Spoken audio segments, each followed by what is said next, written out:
दोस्तों, एक सवाल।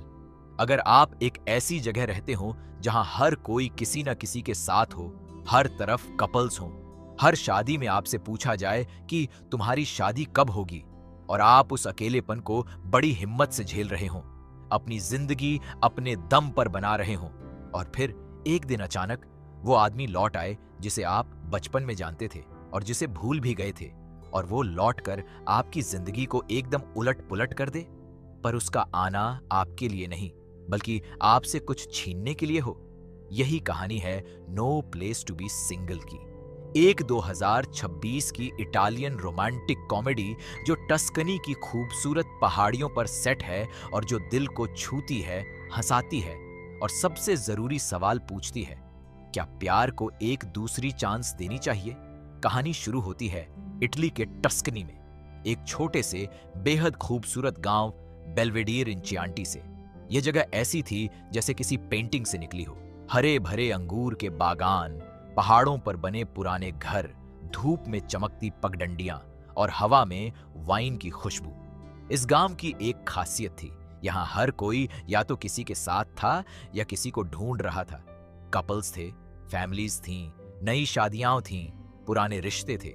प्यार इस गांव की हवा में था, हर गली में, हर त्योहार में, हर शाम की बातचीत में। और इसी गांव में थी एलिसा। मटिल्डे जियोली ने यह किरदार निभाया। एलिसा एक सिंगल मदर थी, अकेले अपनी टीनेज बेटी को पाल रही थी और साथ ही ले जुजोले नाम की एक एस्टेट चला रही थी। ले जुजोले एक विनयार्ड एस्टेट थी, अंगूर के बागान, वाइन प्रोडक्शन और उससे जुड़ी सारी जिम्मेदारियां। यह काम आसान नहीं था, लेकिन एलाइजा ने यह सब अपने हाथों से बनाया था। अपनी मां मरियाना, सेसिलिया दादजी और अपनी बहन जियादा, अमांडा कंपाना के साथ मिलकर उसने लेजुजोले को एक जीती जागती चलती हुई दुनिया बना दिया था। एलाइजा की जिंदगी बिजी थी, फुल थी, लेकिन उसमें एक बड़ी खाली जगह थी। वो अकेली थी और इस गांव में जहां हर तरफ लव था, उसका अकेलापन और ज्यादा ऑब्वियस था। हर शादी में, हर त्योहार में, हर मिलने जुलने में यह सवाल आता था, एलिसा तुम्हारे साथ कोई क्यों नहीं। एलिसा ने इस सवाल का जवाब देना बंद कर दिया था। उसने खुद से कह लिया था, मुझे किसी की जरूरत नहीं, मेरी बेटी है, मेरी एस्टेट है, मेरी फैमिली है, ये काफी है। लेकिन दिल के किसी कोने में एक आवाज थी जो कभी कभी रात को आती थी और कहती थी, क्या सच में काफी है। एलाइजा की टीनेज बेटी मार्गेरिटा रिबेजियानी ने यह रोल किया। एक ऐसी लड़की थी जो अपनी मां को खुश देखना चाहती थी। वो समझती थी कि मां ने कितना स्ट्रगल किया है, कितना अकेले जिया है, और वो कभी कभी यह भी समझती थी कि मां अपने अकेलेपन को बहुत केयरफुली हाइड करती है। एलिसा और उसकी बेटी का रिश्ता फिल्म का एक इमोशनल एंकर था। दोनों एक दूसरे के लिए स्ट्रॉन्गेस्ट थीं। ले जुगियोले एस्टेट एलिसा की सोल थी। उसने उसमें अपना पूरा दिल लगाया था। हर वाइन, हर रो ऑफ ग्रेप्स, हर बॉटल ऑफ वाइन, सब उसकी मेहनत का नतीजा था। और यही एस्टेट उसकी फैमिली का घर भी था। मां मरियाना और बहन जादा भी वहीं रहती थीं, वहीं काम करती थीं। ले जुजोले सिर्फ एक प्रॉपर्टी नहीं था, वो उनकी आइडेंटिटी थी। और फिर एक दिन वो आया, मिशेल। क्रिस्टियानो कक्कामो ने यह किरदार निभाया। मिशेल एक सक्सेसफुल फाइनेंशियल कंसल्टेंट था, शहर में बड़ा काम करता था, प्रोफेशनली हर चीज में टॉप पर था, और पर्सनली भी एक ऐसा इंसान था जिसे लाइफ ने बहुत कुछ दिया था। मिशेल बेल्वेडियर का था, वहीं पला बढ़ा था जहां एलाइसा रहती थी। बचपन में दोनों दोस्त थे। वो धूस्तोस्टी जो छोटे गांवों में होती है, जब दुनिया छोटी होती है और हर दिन एक साथ गुजरता है। लेकिन जिंदगी ने दोनों को अलग अलग रास्तों पर ले जाया। मिशेल शहर चला गया, एलिजा बेल्वेडियर में रही।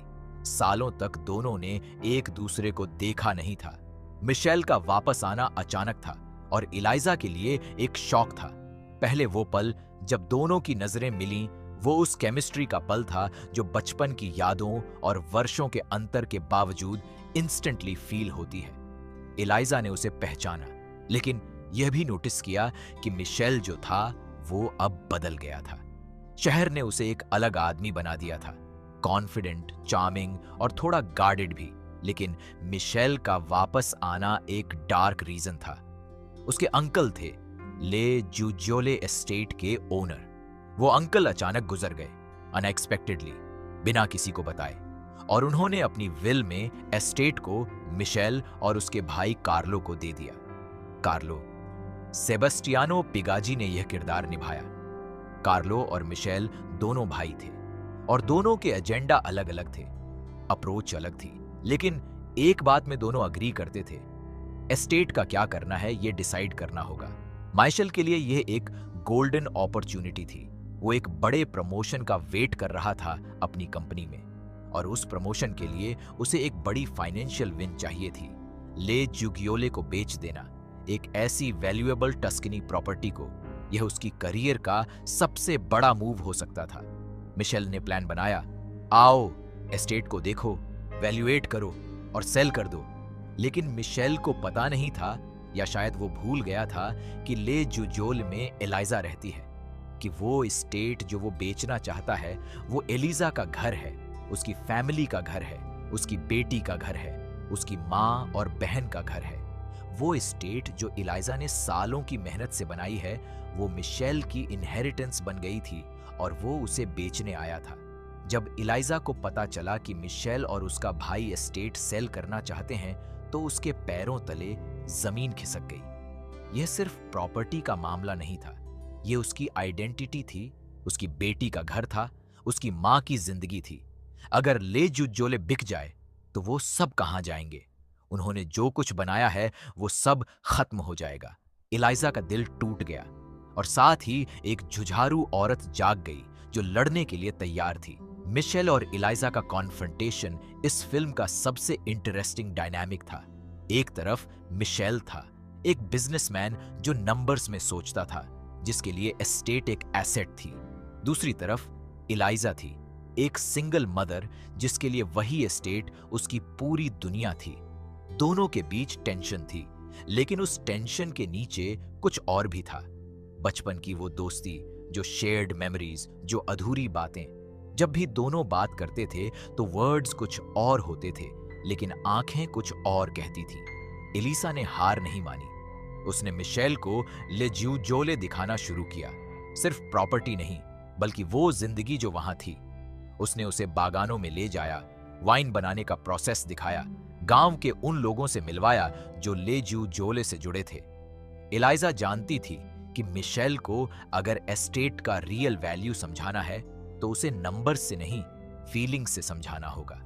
धीरे धीरे मिशेल बदलने लगा। बेल्वेडियर में वापस आकर उसने वो सब देखा जो वो भूल गया था। वो सुकून, वो कम्युनिटी, वो गांव जो उसका बचपन था। शहर की रेस में वो यह सब पीछे छोड़ आया था, और एलिजा के साथ वक्त बिताते हुए उसे कुछ फील हुआ जो उसने अपनी प्रोफेशनल और रोमांटिक कॉन्क्वेस्ट्स की दुनिया में कभी फील नहीं किया था। एक ऑथेंटिसिटी, एक वार्मथ, एक ऐसा कनेक्शन जो कैलकुलेट नहीं हो सकता था। एलिसा की बहन गियादा, अमाउंडा कैंपाना, फिल्म में एक फ्रेश और फनी एनर्जी लाती थी। गियादा वो किरदार थी जो एलिसा के दिल की बात जानती थी, कभी कभी एलिसा से ज्यादा। उसने नोटिस किया कि एलिसा और मिशेल के बीच कुछ है, और उसने अपने तरीके से एलिजा को पुश किया कि इस फीलिंग को इग्नोर मत करो। जियाडा की कॉमेडी और उसकी सिस्टर लव इस फिल्म की सबसे हार्ट वार्मिंग सब प्लॉट्स में से एक थी। कार्लो, मिशेल का भाई, एक अलग तरह का कैरेक्टर था। वो एस्टेट सेल करना चाहता था, लेकिन उसके रीजंस अलग थे। कार्लो का बेल्वेडियर से कोई कनेक्शन नहीं था, वो वहां बड़ा नहीं हुआ था। उसके लिए यह सिर्फ एक इनहेरिटेंस थी जिसका कुछ प्रैक्टिकल करना था। कार्लो और मिशेल के बीच भाइयों का वो रिश्ता था जो कॉम्प्लिकेटेड होता है। दोनों एक दूसरे से प्यार करते थे, लेकिन हर बड़े डिसीजन पर आर्ग्यू करते थे।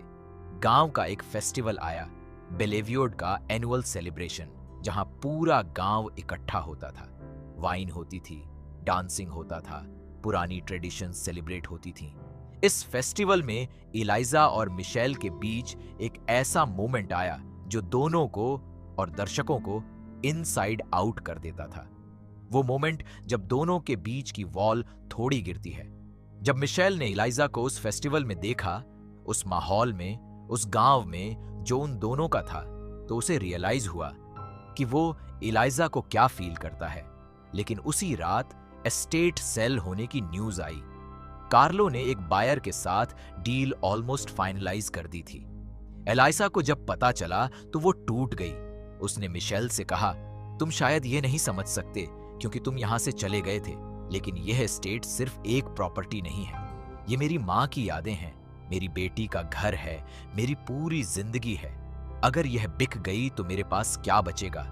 यह सीन फिल्म का सबसे इमोशनल और पावरफुल मोमेंट था। मातिल्डे जियोली ने इसे इतनी ट्रुथ के साथ प्ले किया कि दर्शक जेन्युइनली फील करते थे।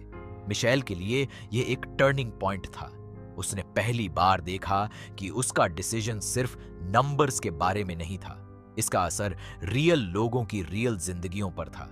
और उन रियल लोगों में से एक वो औरत थी जिसके साथ वो बचपन में खेला था, जिसे वो सालों के बाद मिला था और जिसके लिए उसके दिल में कुछ था जो वो खुद पूरी तरह एक्नॉलेज नहीं कर पाया था। मिशेल ने कार्लो से बात की। उसने प्रॉपर्टी सेल करने से रोकने की कोशिश की। कार्लो का रिएक्शन कॉम्प्लिकेटेड था। वो बिजनेसमैन था, उसके लिए यह सही डील थी। दोनों भाइयों के बीच एक बड़ा झगड़ा हुआ। मिशेल ने कार्लो को वो दिखाने की कोशिश की जो उसने खुद देखा था, ले जुजोले की रियल वैल्यू, वहां की जिंदगी, एलाइजा और उसकी फैमिली का वो बॉन्ड जो उस स्टेट से था। एलाइजा ने इस सब में भी हार नहीं मानी। उसने एक प्लान बनाया। अगर एस्टेट सेल होने से रोकना है तो उसे वो प्रूफ देनी होगी कि ले जुजोले एक वायबल प्रॉफिटेबल बिजनेस है। उसने अपनी माँ और बहन के साथ मिलकर एस्टेट का एक प्रॉपर प्रेजेंटेशन तैयार किया। Numbers, plans, future projections. Elisa वो सिंगल मदर थी जिसने कभी किसी से हेल्प नहीं मांगी थी, लेकिन इस बार उसने अपनी फैमिली को साथ लिया और लड़ी। फिल्म का क्लाइमैक्स उस मोमेंट पर था जब मिशेल को चूज करना था, बिजनेस या समथिंग मोर। वो प्रमोशन, वो डील, वो करियर मूव या बेल्वेडियर, ले जियोजोले और एलिसा। ये चॉइस इतनी सिंपल नहीं थी। मिशेल ने सालों में एक कंफर्टेबल, सक्सेसफुल जिंदगी बनाई थी। उसे वापस आना था उस जिंदगी से जो उसने छोड़ी थी। लेकिन एलाइजा के साथ उन दिनों में वाइन की बातें करते हुए, बागानों में घूमते हुए, गांव के फेस्टिवल में नाचते हुए उसे पता चला था कि वो कुछ मिस कर रहा था। और वो सिर्फ एक जगह नहीं थी, वो एक फीलिंग थी जो एलाइजा के साथ आती थी। मिशेल ने कार्लो को कन्विंस किया। उन्होंने ले जुजोले को सेल नहीं किया। कार्लो ने इवेंचुअली माना, शायद इसलिए क्योंकि उसने भी देखा कि मिशेल के लिए यह सिर्फ प्रॉपर्टी नहीं था। एस्टेट एलाइजा के पास रही, उसकी फैमिली के पास रही, और मिशेल ने अपने प्रमोशन से ज्यादा एक ऐसी चीज चूज की जो कोई स्प्रेडशीट मेजर नहीं कर सकता था। एलाइसा और मिशेल का एंडिंग वो रोमांटिक कॉमेडी जैसा था जो दिल को गर्म कर जाए। कोई ड्रामेटिक एयरपोर्ट सीन नहीं, कोई ग्रैंड जेस्चर नहीं, बस ले जुजोले के उन बागानों में, उस टस्कनी की शाम में दोनों के बीच वो बात हुई जो सालों से अनसेड थी। एलिसा ने पहली बार किसी को अपने दिल के करीब आने दिया, और मिशेल ने पहली बार माना कि जो उसे सक्सेस दिख रही थी वो सक्सेस नहीं थी, ये थी no place to be single. 8 मई 2026 को Amazon प्राइम वीडियो पर ग्लोबली रिलीज हुई। ये एक इटालियन लैंग्वेज फिल्म है जो फेलिकिया किंग्सले के बेस्ट सेलिंग नॉवेल पर बेस्ड है। एक ऐसी ऑथर जो इटली में 3 कंसेक्यूटिव सालों तक सबसे ज्यादा पढ़ी जाने वाली राइटर रही है और जिनकी बुक्स 4 मिलियन से ज्यादा कॉपीज बिक चुकी हैं और 20 भाषाओं में ट्रांसलेट हो चुकी हैं। फिल्म को क्रिटिक्स ने जेन्युइनली एंजॉयबल और फील गुड कहा। एक ऐसी रोमांटिक कॉमेडी जो हल्की भी है और इमोशनल भी।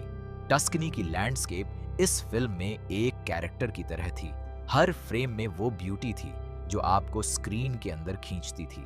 ये फिल्म उन सब के लिए है जो बिलीव करते हैं कि प्यार को दूसरा चांस देना वीकनेस नहीं, सबसे बड़ी हिम्मत होती है। दोस्तों, अगर यह वीडियो आपको अच्छी लगी तो लाइक जरूर करें, चैनल को सब्सक्राइब करें और बेल आइकॉन दबाना बिल्कुल मत भूलना ताकि ऐसी और कहानियां आप तक सबसे पहले पहुंचती रहें।